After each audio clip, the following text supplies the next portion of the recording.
नमस्कार विद्यार्थी मित्रांनो, आजच्या या व्हिडिओमध्ये आपण पाहणार आहोत बिल ऑफ एक्सचेंज स्पेसिमेन म्हणजेच त्याला आपण फॉर्मॅट असं म्हणतो आणि त्यावर आधारित पहिले उदाहरण आपण या व्हिडिओमध्ये अभ्यासणार आहोत। तर बिल ऑफ एक्सचेंज हे एक प्रकारचा लेटर टाईपच आहे आणि तो तुम्ही यापूर्वी अनेक लँग्वेजमध्ये सुद्धा यूज केलेला आहे फॉर्मॅट, त्यामुळे खूप सोपा आहे। आता आपण लगेच त्या ठिकाणी त्याचा अभ्यास करण्यासाठी जाऊया। चला, specimen of bill of exchange. तर specimen of bill of exchange मध्ये या ठिकाणी विशिष्ट असा एक फॉर्मॅट त्या ठिकाणी आपल्याला दिलेला आहे, त्याप्रमाणे आपल्याला त्याची मांडणी करावी लागते। तर हे बिल ऑफ एक्सचेंज यालाच आपण मराठीमध्ये हुंडी हा शब्द वापरला जातो।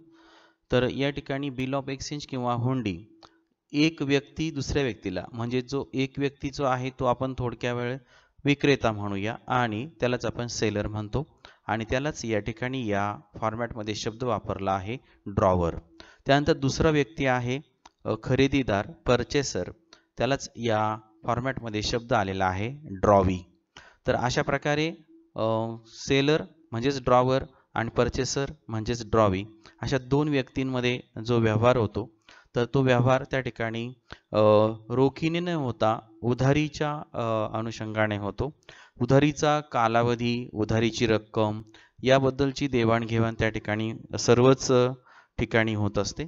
अगदी जर असा व्यवहार झाला, अशी ट्रान्झॅक्शन जर झाली तर विक्रेता त्या ठिकाणी काय करतो, खरेदीदाराकडून लिखित या ठिकाणी करार करून घेत असतो, लिखित त्या ठिकाणी मान्यता त्या ठिकाणी घेत असतो।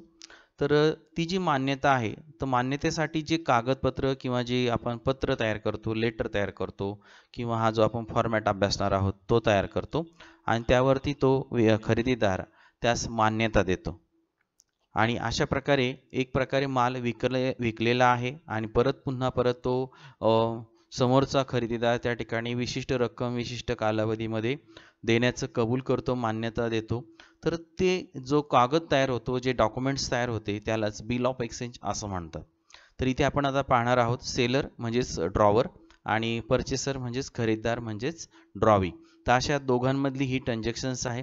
विक्रेता खरेदीदाराला उधारीवर माल विकतो, त्याच्या बदल्यामध्ये लेखी त्या ठिकाणी करून घेतो की मी इतके रुपये इतक्या दिवसामध्ये देण्यास कबूल आहे, मान्यता देत आहे, त्या ठिकाणी तो सही करतो।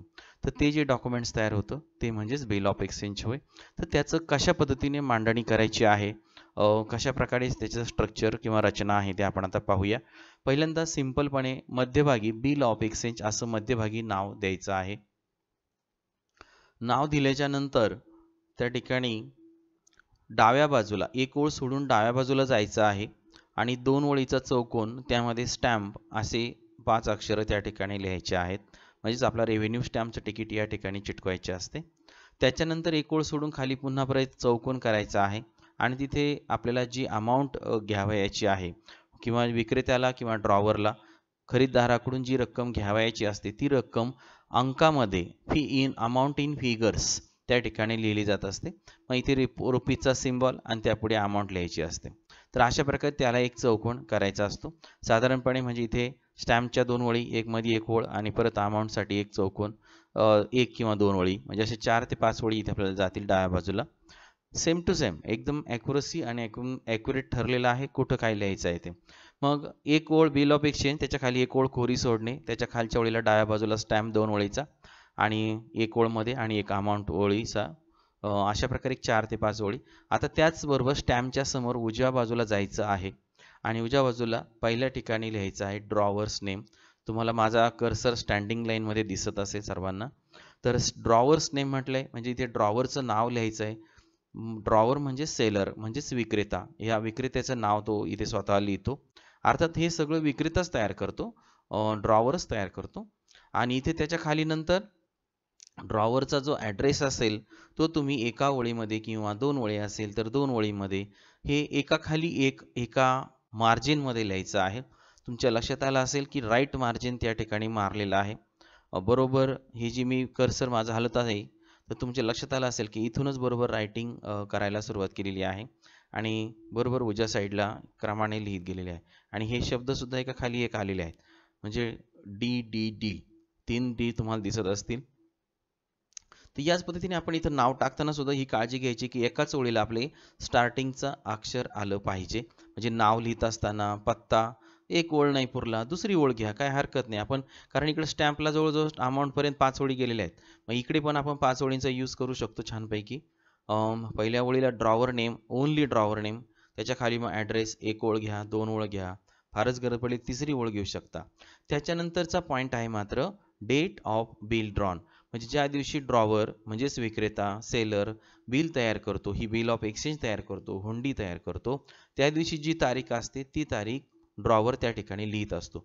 मग डेट लिहितो, पुढे जाऊन मग तारीख लिहित असतो. समजा आता तारीख असेल समजा 29 नोव्हेंबर 2020, मग इथे लिहिणार 29 नोव्हेंबर 2020. ओके, अशा प्रकारे डेट त्या ठिकाणी लिहिली जात असते. त्याच्यानंतर ह्या 5 ओळी संपल्या की बरोबर इकडच्या 5 ओळी इकडच्या 5 ओळी समान ओळी बरोबर ॲडजस्ट करून खाली एक ब्लँक ओळ सोडायची आहे. ती सोडल्याच्या नंतर त्याच्या खालच्या ओळीला सुरुवात करायची आहे. तुम्हाला दिसत आहे या ठिकाणी पिरियड ऑफ बिल म्हटलेला आहे, म्हणजे कालावधी, म्हणजे किती महिन्यानंतर खरेदीदार विक्रेत्याला पैसे देणार आहे. 1 महिन्यानंतर, 2 महिन्यानंतर, 3 महिन्यानंतर, 50 दिवसांनी, 100 दिवसांनी, म्हणजे दिवसात सुद्धा त्या ठिकाणी पिरियड असू शकतो. मग पिरियड ऑफ बिल या ठिकाणी टाकायचा आहे. मग इथं म्हटलं बघा 2 महिन्यांनी देणार आहे, मग इथं आपण म्हणणार डॅश डॅशच्या जागेवर 2 months after date. After date शब्द जशीचे तशी घ्यायचे आणि पिरियड या ठिकाणी लिहायचा आहे 2 months. ओके, त्यानंतर पे टू. आता इथे समजा ड्रॉवरला वाटत असेल मलाच पैसे पाहिजे आहे, तर इथं तो काय म्हणणार पे टू मी. काय म्हणणार पे टू मी म्हणजे मला. ऑर माय ऑर्डर, इथं खाली शब्द आलेले पहा, ऑर दिसतंय, ऑर हीच ऑर हर शब्द आहे. पण जर मलाच पैसे ड्रॉवर म्हणत असेल मलाच पैसे द्या, तर इथं शब्द येतील pay to me or my order. आता समजा जर ड्रॉवरला किंवा विक्रेत्याला वाटत असेल की ते पैसे तुम्ही काय करावे, अजून दुसऱ्या व्यक्तीला, थर्ड पर्सनला नेऊन द्यावेत किंवा द्यावेत, तर अशा वेळी त्या ठिकाणी जो पैसे मिळणारा व्यक्ती आहे त्याला त्या ठिकाणी पेई असा शब्द वापरलाय. दिसतोय सर्वांना, मी आता हायलाइट केलाय. नेम अँड ॲड्रेस ऑफ पेई. समजा जर ड्रॉवरला वाटत असेल मला पैसे देऊ नका, मी सांगतो त्या व्यक्तीला नेऊन द्या, तर अशा व्यक्तीचं नाव या ठिकाणी लिहावयाचे असते. आणि मग इथे आपण पे, मिस्टर असेल, मिसेस असेल, कोणी का असे ना, जे असेल ते लिहून त्यांचं पूर्ण नाव त्या ठिकाणी लिहायचं असतं आणि त्यापुढे कंटिन्यू त्यांचा ॲड्रेस सुद्धा लिहायचा असतो. आणि म्हणजेच पैसे ज्या व्यक्तीला मिळणार आहे त्या व्यक्तीचं नाव आणि पत्ता यामध्ये या ओळीला लिहायचा असतो. आणि म्हणून ब्रॅकेटमध्ये म्हटलेलं आहे नेम अँड ॲड्रेस ऑफ पेई. दिसते सर्वांना, म्हणजे त्या पेईचं म्हणजे पैसे प्राप्त ज्याला होणार आहे त्याचे नाव आणि पत्ता या ओळीला लिहायचा आहे. म्हणजे पे टू सचिन वानखेडे मुंबई असं आपण म्हटलं की बस इथे पत्ता झालेला आहे. ऑर म्हणायचं पुढे, or his or her order. याचा अर्थ जेंट्स असेल तर हीच वापरायचा शब्द आणि लेडीज असेल तर हर शब्द ठेवायचा, एक शब्द कट करून टाकायचा. अंदाज घेऊन आपण लेडीज जेंट्स नावावरनं कळतं आपल्याला, त्यावरनं हा शब्द काय करायचा आहे, कोणता ठेवायचा आणि कोणता कट करायचा हे आपण लक्षात घ्यायचं आहे. त्यानंतर पुढे द सम ऑफ रुपीज, परत इथे आलेले dash dash, amount in words, म्हणजे जी रक्कम आपण इथे समजा लिहिलेली आहे, समजा 10,000 तर इथं वरच्या चौकोनामध्ये लिहिणार 10,000 अंकामध्ये. ओके, आणि इथे मात्र स्पेलिंग लिहायचं आहे 10,000, रुपीजच्या पुढे सुरू करायचं TEN आणि 1000चं स्पेलिंग. ओके, 10,000 म्हणजेच अमाऊंट ही वर्ड्समध्ये लिहायची आहे. त्याच्यानंतर पुढे कंटिन्यू करायचं वाक्य only for the value received. अशा प्रकारे हे 4 ओळी या ठिकाणी फिल इन द ब्लँक सारख्या भरायच्या आहेत. म्हणजे पहिल्यांदा आपण पिरियड ऑफ बिल टाकायचं आहे, पुढचं वाक्य लिहायचं आहे, त्याच्यानंतर कोणाला तरी द्यायचं असेल तर त्याचं नाव आणि पत्ता टाकायचा आहे, पुढे जायचं आहे. और जेंट्स असेल तर ही शब्द ठेवायचा आहे, लेडीज पेई असेल तर लेडीज शब्द ठेवायचा आहे. Or her order, the sum of rupees, amount लिहायची आहे वर्ड्समध्ये, only for the value received. आलं लक्षात? आता हा 2 ओळीचा 3 ओळीचा पॅरेग्राफ तुमच्या लक्षात आला असेल. मी तुम्हाला पे टू मी म्हटलं तर मे टू मी इथं हीज आणि हरच्या ऐवजी माय शब्द येईल, pay to me or my order. पण आता समजा जर पेई असेल, थर्ड व्यक्ती असेल तर इथे चेंजेस होतील. आता त्याच्यानंतर हे 3 ओळीचा पॅरेग्राफ लिहून झाल्याच्या नंतर पुन्हा एक ओळ सोडून खाली जायचंय, उजव्या बाजूला SD./- असं लिहायचंय, कॅपिटल S स्मॉल d. थोडक्यात याला आपण साईन म्हणतो. ही साईन आहे, साईन करायची नाही, याच अशीच अक्षरं त्या ठिकाणी फॉर्मॅटमध्ये लिहायची आहे. कोणत्याही विद्यार्थ्याने इथे साईन स्वतःची करायची नाही. आले लक्षात? हे असेच वर्ड्स, असेच शब्द या ठिकाणी लिहायचे आहेत. त्याच्या खाली जो ड्रॉवर आपण वरती नाव टाकलं ना, इथे जे आपण ड्रॉवरचं नाव टाकलं तेच नाव फक्त नाव आता इथे खाली टाकायचं आहे. जे नाव असेल ते या ठिकाणी लिहायचं आहे. ओके. त्याच्यानंतर खालच्या ओळीला जायचं आहे, परंतु लेफ्ट साईडला जायचं आहे. लेफ्ट साईडला गेल्यानंतर ड्रॉवीचं नाव या ठिकाणी लिहायचं आहे. आपल्याला उदाहरणामध्ये ड्रॉवरचं सर्व माहिती व्यवस्थितपणे दिलेली असते. त्याचाच उपयोग करून आपण प्रत्येक गोष्ट घ्यायची आणि या फॉर्मॅटमध्ये जाऊन लिहायची. तर इथे डाव्या बाजूला ड्रॉवीचं नाव लिहायचं आहे. त्याच्यानंतर मग 1 किंवा 2 ओळीमध्ये ड्रॉवीचा पत्ता, त्या ठिकाणी ॲड्रेस लिहायचा आहे. तर अशा 3 ओळी या ठिकाणी साधारणपणे आपल्या भरतील. त्या 3 ओळी भरल्याच्या नंतर खाली परत जायचंय वहीमध्ये, तुमच्या पेपरमध्ये 4थ्या ओळीला इथे मध्यभागी शब्द लिहायचा आहे. पुस्तकात तुम्हाला आता पुस्तक प्रिंटेड आहे त्यामुळं इथे जागा पुरते आहे. आपल्या वहीमध्ये किंवा उत्तरपत्रिकेमध्ये जागा पुरणार नाही आणि म्हणून मी तुम्हाला फॉर्मॅटमध्ये थोडासा चेंज करायला सांगतोय की हा ॲक्सेप्टेड शब्द त्या ड्रॉवी नेमच्या समोर आला आहे पुस्तकामध्ये, परंतु आपण काय करायचं आहे, वहीमध्ये किंवा उत्तरपत्रिकेत लिहिताना तो ड्रॉवीचं नाव आणि पत्ता लिहून झाल्याच्या नंतर खालच्या ओळीला जाऊन त्या ठिकाणी लिहायचा आहे.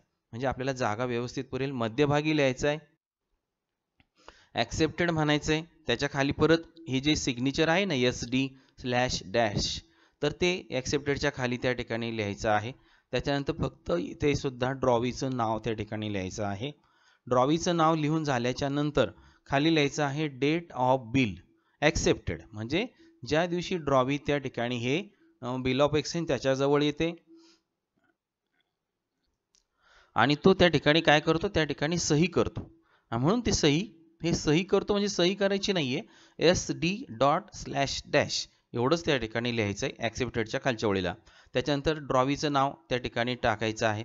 आता अर्थात हा फॉर्मॅट आहे. इथे ड्रॉवी नेम असं म्हटल्यानंतर इथे तुम्ही उदाहरणात दिलेलं ड्रॉवीचं नाव टाकायचं. ड्रॉवी नेम हे शब्द पुन्हा लिहायचे नाहीयेत. हे फॉर्मॅट आहे हा, बरोबर. त्याच्या खाली डेट ऑफ बिल ॲक्सेप्टेड आहे, मग इथे डेट लिहायची, जी ॲक्सेप्टेडची डेट असेल ड्रॉवीची आपल्याला उदाहरणात दिलेली असेल ती या ठिकाणी लिहायची आहे. तर अशा प्रकारे हा बिल ऑफ एक्सचेंजचा फॉर्मॅट आपल्याला पहिल्या प्रश्नामध्ये ऑब्जेक्टिव्हमध्ये 5 मार्कासाठी विचारला जाऊ शकतो. तर सर्वांनी 5 पैकी 5 मार्क याला आपण घेऊ शकतो. अतिशय सिंपल फॉर्मॅट आहे, काहीही त्याच्यामध्ये नाविन्य किंवा दम नाहीये. तर मस्तपैकी सेंटरला बिल ऑफ एक्सचेंज, डाव्या बाजूला स्टॅम्प, त्याच्या खाली अमाऊंट, उजव्या बाजूला ड्रॉवरचं नाव, ड्रॉवरचा पत्ता, नंतर ड्रॉवर ज्या दिवशी बिल काढतो ती डेट ऑफ बिलची, बिल ड्रॉनची डेट, त्याच्यानंतर पिरियड किती दिला आहे तो पिरियड घ्यायचा आहे आणि त्या ठिकाणी टाकायचं आहे 2 months after date pay to me or my order. जर मलाच पैसे पाहिजे असेल, म्हणजे ड्रॉवर म्हणत असेल मलाच पैसे पाहिजे असेल, तर मी ऑर माय ऑर्डर. पेईचं नाव दिलं असेल तर मग पेईचं नाव टाकायचं. जर पेईचं नाव दिलेलं नसेल तर डायरेक्ट म्हणून टाकायचं pay to me or my order. The sum of rupees, इथं अमाऊंट लिहायची आहे, स्पेलिंग लिहायचं आहे, अमाऊंट वर्ड्समध्ये लिहायची आहे, 10,000 only for the value received. त्याच्या खाली एक ओळ सोडून सिग्नेचर करायची आहे उजव्या बाजूला, capital S small d./- same to same असंच पाहिजे आहे. त्यानंतर वरती जे ड्रॉवरचं नाव लिहिलं असेल ते लिहायचं. त्याच्यानंतर त्याच्या खालच्या ओळीला डाव्या बाजूला ड्रॉवीचं नाव लिहायचं, त्याच्या खालच्या ओळीला 2 ओळीमध्ये पत्ता लिहायचा. तो पत्ता लिहून झाला का त्याच्या खालच्या ओळीला वहीमध्ये किंवा उत्तरपत्रिकेमध्ये ॲक्सेप्टेड शब्द लिहा, त्याच्या खाली परत सिग्नेचर SD./- त्याच्या खाली फक्त ड्रॉवीचं नाव लिहा आणि त्या ठिकाणी त्याच्या खाली डेट ऑफ बिल ॲक्सेप्टन्स लिहा. अशा प्रकारे आपण या ठिकाणी काय करायचं आहे, हा फॉर्मॅट या ठिकाणी आपण लिहायचा आहे. तर याच्यामध्ये थोडक्यात आपण थोडीशी जनरल माहिती आहे ती पण आपण थोडक्यात पाहूया.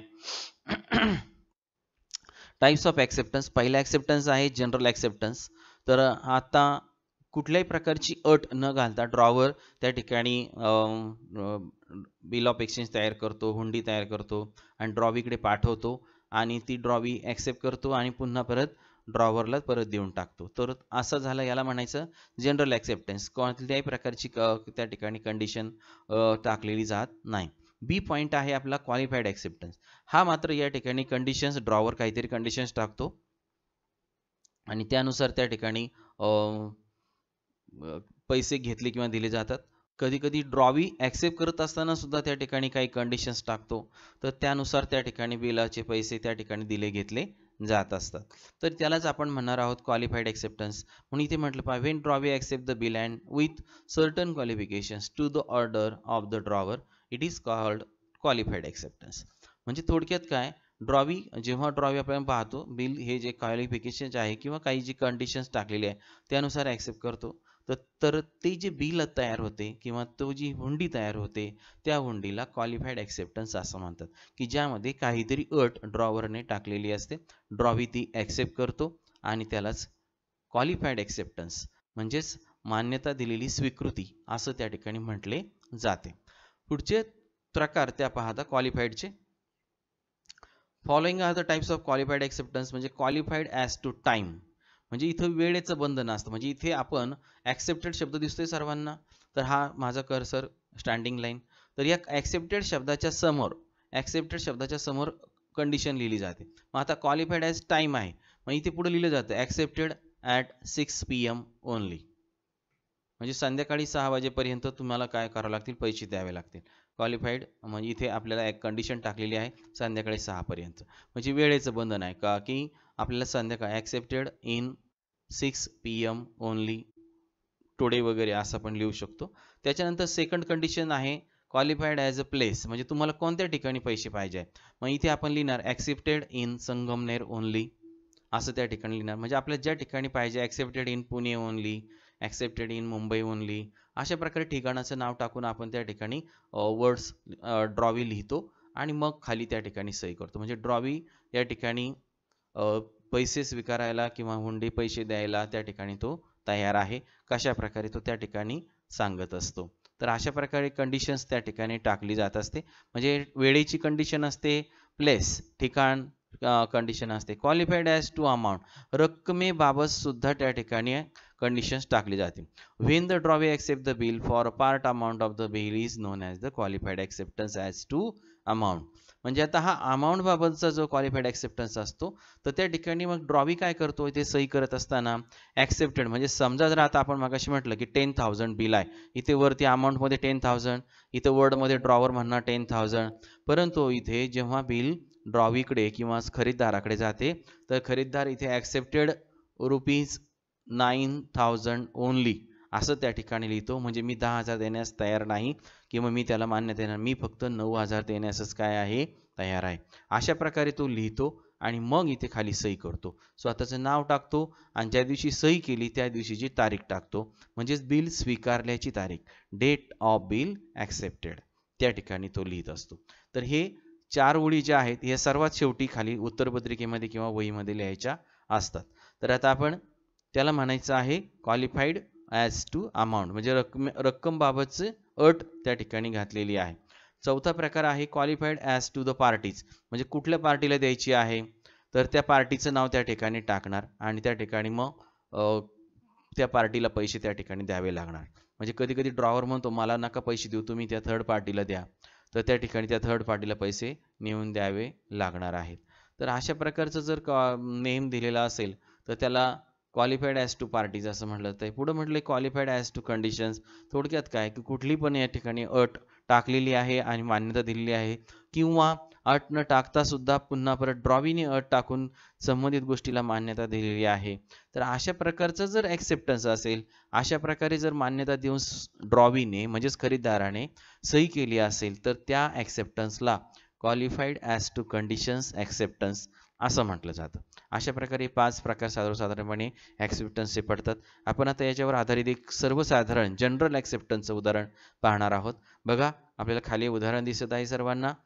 Format after date of bill with general acceptance. General ॲक्सेप्टन्सचं एक उदाहरण आहे ज्याच्यामध्ये डेट ऑफ बिल आपल्याला त्या ठिकाणी दिलेली आहे.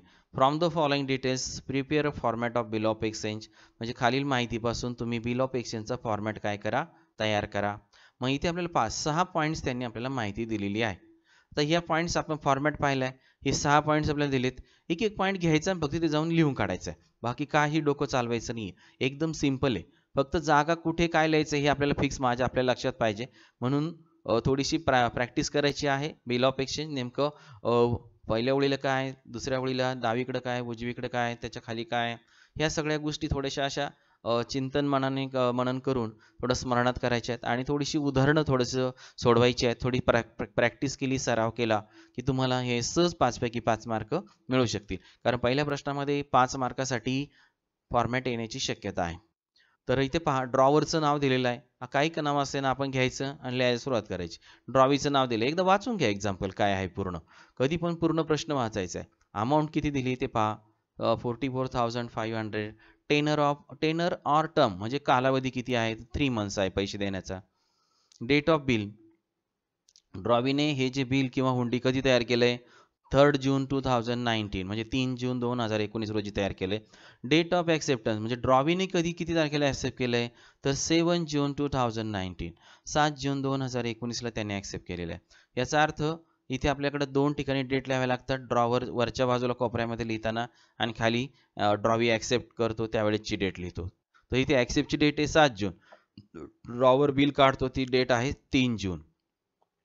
तर आपल्याला 6 पॉईंट्स माहीत झालेले आहेत. आता आपण लिहायला सुरुवात करणार. पहिल्या वेळेला मस्तपैकी मध्यभागी नाव द्यायचं आहे बिल ऑफ एक्सचेंज. त्याच्यानंतर डाव्या बाजूला नेहमीप्रमाणे स्टॅम्प लिहायचं, त्याला चौकोन करून टाकायचा. त्याच्या खाली एक ओळ सोडून परत एक चौकोन करायचा, त्याच्यामध्ये लिहायचं रुपीज, सिम्बॉल काढायचा, जी अमाऊंट दिलेली आहे उदाहरणात आपल्याला 44,500 44,500 तिथे आपण लिहून टाकायची. ही झाली डावी बाजू. उजव्या बाजूला यायचं. पहिल्या ओळीला आपण पाहतोय की ड्रॉवरचं नाव लिहायचं. ड्रॉवरचं नाव आपल्याला दिलेलं आहे मिस्टर प्रकाश राव. इथे यायचंय, पहिल्या वेळेला लिहून टाकायचं मिस्टर प्रकाश राव. त्याच्या खाली पुढे पत्ता दिलाय 648 coral plaza, SB road, Pune. तर आता आपण काय करणार, पत्त्यासाठी एक ओळ किंवा 2 ओळी वापरणार. मग पत्ता लिहिताना आपण पाहिलं की एका रेषेत आलं पाहिजे. बघा आता 648 A कोरल प्लाझा, त्याच्या खाली बरोबर 6च्या मिस्टरचा M, 648चा 6, बघा एका रेषेत आलेले सगळे. माझा कर्सर हालताना दिसतोय ना, याला म्हणायचं right margin. Okay, right margin आपण कम्प्युटरचा शब्द वापरतो, राईट मार्जिन यूज करायचंय. तर इथं पत्ता लिहायचा आहे दुसऱ्या ओळीला SB रोड, पुणे. ओके, त्याच्या खाली डेट लिहायची. आता डेट किती दिली बिल ड्रॉन केल्याची किंवा बिल तयार केल्याची, तर 3 जून 19 इथे लिहायचंय. डेट लिहिण्याचा फॉर्मॅट पाहून घ्या कसा आहे. 1 2 3 4 असे जसे अंक येतील त्याप्रमाणे आपण इथे याला उपपद किंवा उपाक्षर जोडत असतो. म्हणजे 1 आला तर फर्स्ट म्हणतो, 2 आला तर सेकंड म्हणतो, 3 आला तर थर्ड, 4 आला तर फोर्थ, अशा प्रकारे मग 5 आला तर फिफ्थ. म्हणजे तिथून पुढे सगळे TH लागतात, बरोबर. फक्त पहिल्यांदा 1 2 3 ला मात्र वेगवेगळे अक्षर आहेत, 4 पासून TH आलेलं आहे. तेवढं फक्त लक्षात ठेवा. मग लिहित असताना 3 जून, जूनच्या इथे कॉमा द्यायला विसरायचं नाही. नंतर पुढे वर्ष लिहायचं पूर्ण 2019, फुल स्टॉप द्यायचा. अशा प्रकारे आपण ड्रॉवरचं नाव, ड्रॉवरचा 2 ओळीमध्ये पत्ता लिहिला, त्याच्या खाली ड्रॉवरने ज्या दिवशी बिल तयार केलं ती बिल ड्रॉनची तारीख लिहिली. हा झाली उजवी बाजू. म्हणजे ह्या आपल्या 4 ओळी झाल्या. इकडे स्टॅम्प आणि अमाऊंट धरून ह्या 4 किंवा 5 ओळी होतील. त्याच्यानंतर खाली एक ओळ सोडून द्यायची. आता पिरियड किती दिलाय, टेनर ऑर टर्म 3 मंथ्स दिलाय की नाही. आणि पेईचं नाव दिलंय का इथं, नाही. याचा अर्थ ड्रॉवर स्वतःलाच पैसे घेणार आहे, बरोबर. आता आपल्याला खाली जायचंय फॉर्मॅटमध्ये लिहायला. 3 मंथ्स येईल पुढं, पिरियड लिहायचं ना आपल्याला. 3 months after date pay to me or my order असं त्या ठिकाणी लिहिलं जाईल. कारण का, तर इथे ड्रॉवरचंच नाव दिसतंय, पेईचं नाव दिलेलं नाही. याचा अर्थ ड्रॉवर स्वतःकडेच पैसे या उदाहरणातले घेणार आहे. म्हणून त्या ठिकाणी pay to me or my order असे शब्द येतील. मला किंवा माझ्या, मी सांगते त्या व्यक्तीला. मग बघा आता तिसरी आपल्याला जो 2 ओळीचा 3 ओळीचा पॅराग्राफ लिहायचा असतो. बघा, पिरियड लिहायचा आहे पहिल्यांदा, दिसतोय 3 months. त्यानंतर आफ्टर डेट हे शब्द फिक्स आहेत. त्यानंतर पे टू हे पण शब्द फिक्स आहेत. आता बघा इथे पेईचं नाव नाही, त्यामुळे लगेच म्हणायचं आहे मी ऑर माय ऑर्डर असे शब्द लिहायचे. मला किंवा मी सांगेल, मी आदेश देईल त्या व्यक्तीला, असा त्याचा अर्थ आहे. मग द सम ऑफ रुपीज हे तर फिक्स शब्द आहे. द सम ऑफ रुपीज हे फॉर्मॅटमध्ये फिक्स आहे, पाठच करून टाकायचे किंवा ध्यानात ठेवायचे. नंतर किती अमाऊंट आहे, 44,500 तेच आपल्याला इंग्लिशमध्ये लिहायचं आहे. 44 बघा, 40चं स्पेलिंग पाहून घ्या, FORTY. बरेच विद्यार्थी 40चं स्पेलिंग लिहिताना चुकतात, FOURTY लिहितात. कारण आपण 4चं स्पेलिंग FOUR लिहितो आणि पुढे लगेच TY लावतात विद्यार्थी. 40 लिहिताना 40चं स्पेलिंग 5च अक्षर आहेत, लक्षात घ्या. 40,400 बघा, प्रत्येक शब्दाचं पहिलं अक्षर कॅपिटल काढायचं आहे. 40चा F, 4चा F, 1000चा T, 5चा 5F, 100 शब्द आहे H, सर्व कॅपिटल.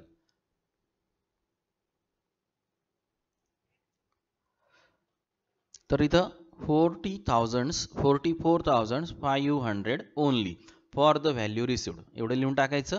खाली एक ओळ सोडायची कोरी, त्याच्या खाली लिहायचं आहे उजव्या बाजूला capital S small D slash dash, त्याच्या खाली ड्रॉवरचं नाव प्रकाशराव दिसतंय. इथे फक्त नाव टाकायचं खाली प्रकाशराव. त्याच्यानंतर प्रकाशरावच्या खाली जायचं आहे.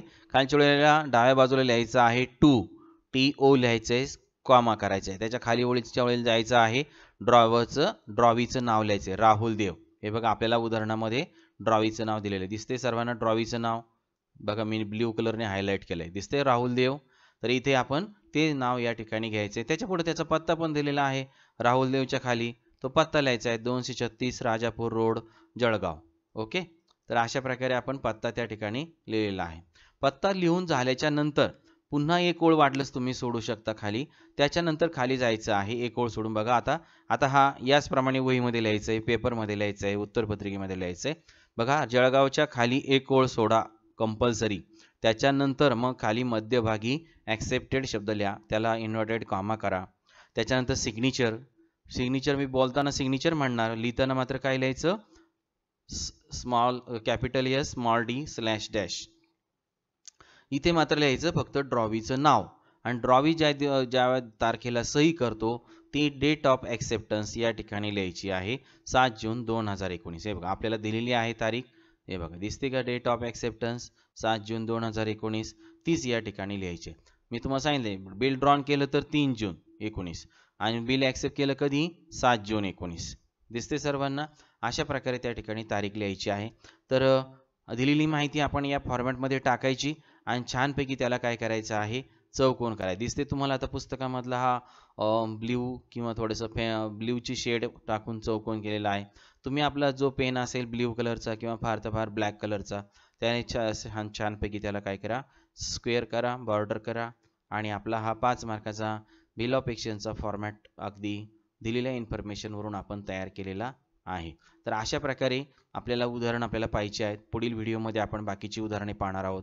तर तुम्हाला समजला असेलच, नसेल समजला असेल तर मला परत तुम्ही शंका विचारा, कमेंट्स बॉक्समध्ये तुम्ही टाकू शकता. तुम्हाला संपर्क करता येत असेल माझ्याशी इतर मार्गांनी तर संपर्कही करू शकता. शंकांचं निरसन नक्की केलं जाईल आणि फॉर्मॅटचा अभ्यास करा आणि 5 पैकी 5 मार्क आपण नक्की घेऊ शकतो. बाकीची उदाहरणे आपण पुढील व्हिडिओमध्ये पाहणारच आहोत. तोपर्यंत धन्यवाद.